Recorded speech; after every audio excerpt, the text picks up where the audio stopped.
Hello, friends, and welcome back to r/ProRevenge.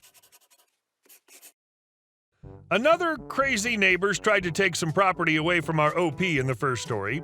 But before we begin, don't forget to subscribe to our channel if you're new here, and turn on notifications so you don't miss a new video every single day. Here we go. Entitled neighbors demand we move our fence. Background. I moved into a new house around September of 2018 with my family. I wanted a big place, so we got one with a big open concept and a fairly sized backyard. Now on to the story. About a week after moving in, I introduced myself to the neighbors. When I introduced myself to my entitled neighbors, they seemed nice at first. Then the next day, the couple came out screaming as we were moving in the playset for my kids, demanding that we move our fence. I responded saying no, but they just kept screaming about it and said we were 10 feet on their property. I didn't buy it. I knew what they were trying to do was scam me out of my property. The next day, my son came in crying, saying he was climbing the tree and fell on the fence and landed in the entitled neighbor's yard. He said they just started screaming at him, saying he was stupid. I'm very protective of my kids, so I went out and got mad at them, and they said, "That's what you get for not moving your fence." The next day, I hired a contractor to come take a look at the property line. Guess what? Not only was it on the line fine, they were around 10 feet on our property. So when we got a new fence, because the old one was rotting, we moved ours to where it should be. But they were losing it at us, and when we showed them the paperwork, we got them to shut up. We got the new fence in, but one of their sprinklers was on our side. I didn't care, but I did leave a few inches between us and our neighbors. And our second story. If I drink in your bar, can I get the income? I work in a restaurant/pub in a city with a pretty large university, which means there are many exchange students, etc. Backstory.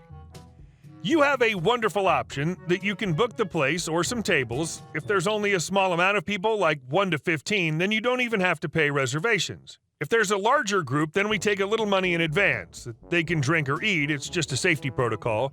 So in essence, we don't have a reservation fee. I hope I could explain it well. There are events where most of the restaurant and pub is reserved, usually about 50 to 100 people. We usually take $700 to $800 in advance on weekends, but all of this amount is consumable. At 100 people, it's about $8 per person. Not much, people usually drink for much more. So basically we do these kind of events, but it varies with every group. Now on to the story. I'm in the office when a waiter asks me for a translation and for helping a customer. I go down and see these two men looking around, probably checking the place if it's good or not. I'll call him Guy, G, because I only spoke with one of them. The other probably didn't speak English well or not at all. Me. Hello, how can I help you? Guy. Hi, we'd like to book the place for a night and would like to ask for prices. Sure. I'm happy because it usually means money and I love money, so I sat them down at a table in the corner. So how many people are we talking about? Would you be only drinking or need food as well? Well, about 100 to 200, so we'd need the whole place. It really depends on how many tickets we sell. We would only drink and we would like to bring a DJ as well. So the place has a sound system suitable for that? Yes, we can give you the necessary equipment, but it will cost an additional $100. But if your DJ has his own equipment, then there's no cost for it. I think the DJ will bring his own stuff.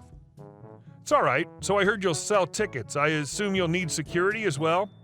No, we will bring our own security, and we'll sell the tickets at your door.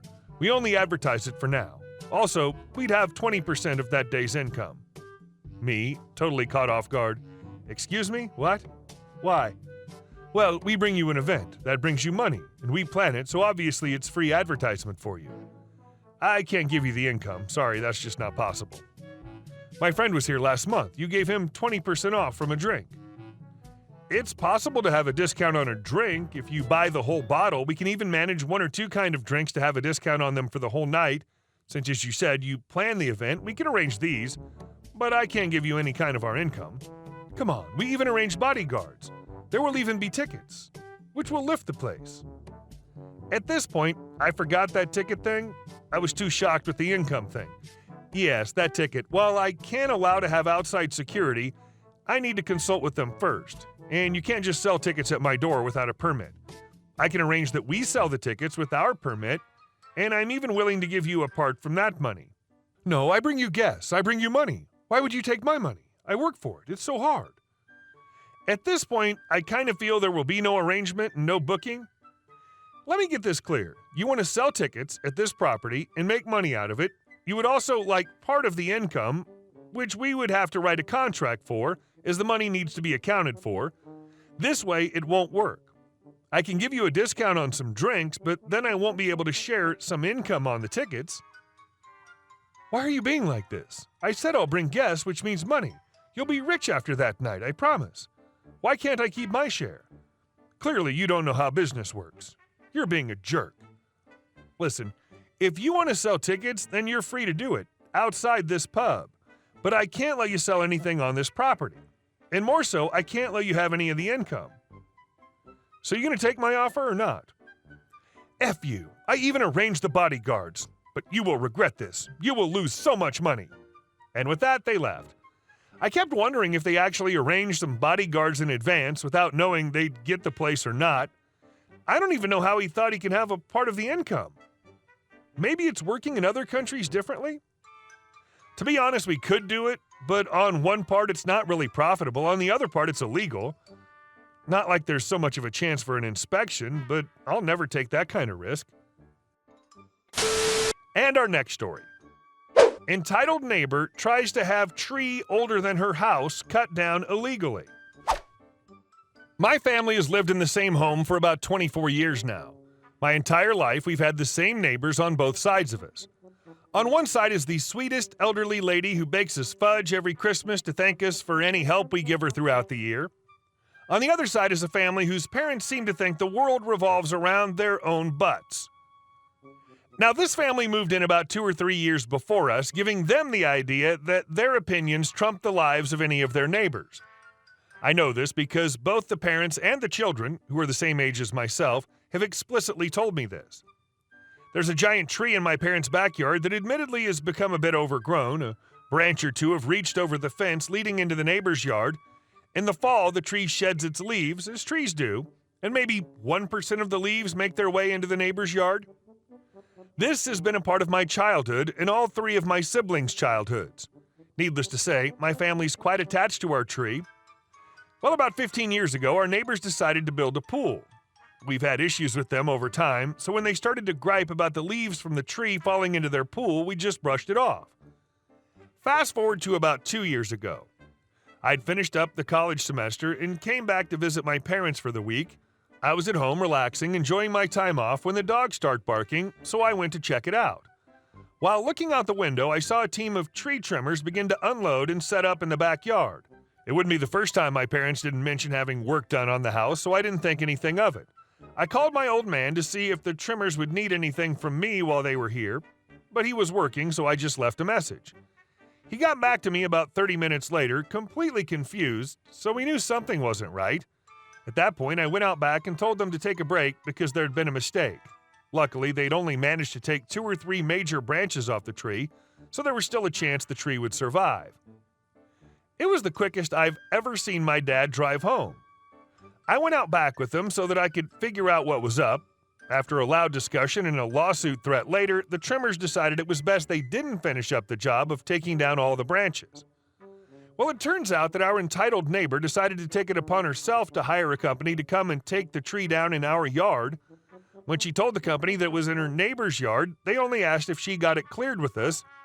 They didn't make any efforts to make sure it was cool. To make the situation even sweeter, the crew working on the tree wouldn't stop the job until the owner of the company came to the site and cleared up the situation. I don't know about you guys, but if I found out I was doing unauthorized work and trespassing on someone's property, I'd take that as my cue to leave. When my parents demanded an explanation, the only thing our neighbors would say was that since the couple branches were reaching over the fence, she had the right to get the tree taken down. That's when the police got involved.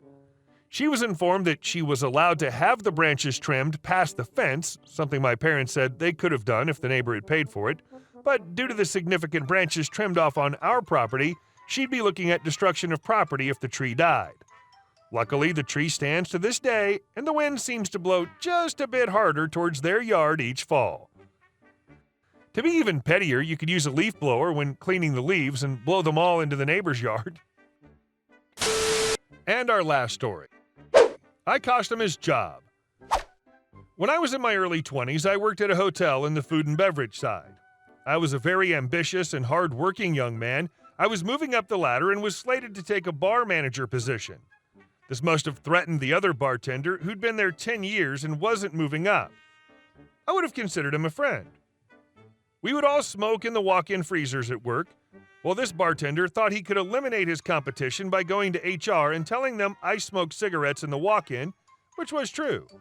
My boss gets pulled into HR with his boss, they have a meeting about it, and come to the conclusion they had no proof. Now, my boss knew I smoked in the coolers but didn't care. I did my job, half his job, and I did it well. My boss pulls me aside and says cool it on the smoking as we have a rat amongst us. Wouldn't tell me who. I told the bartender, watch out, we have a rat. He played it off.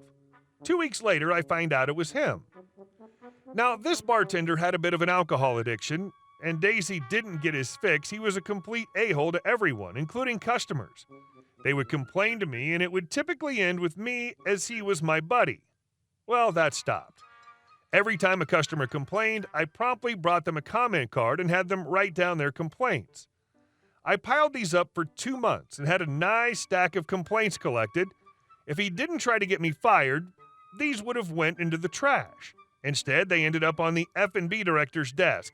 The satisfaction I got watching him be escorted off property a week later was great. I can see management's dilemma. Do they want to promote the guy that works his butt off or the guy that betrays his friends to get ahead? Funny how that worked out. Hey guys, thank you all for watching the video. I'll see you in the next one.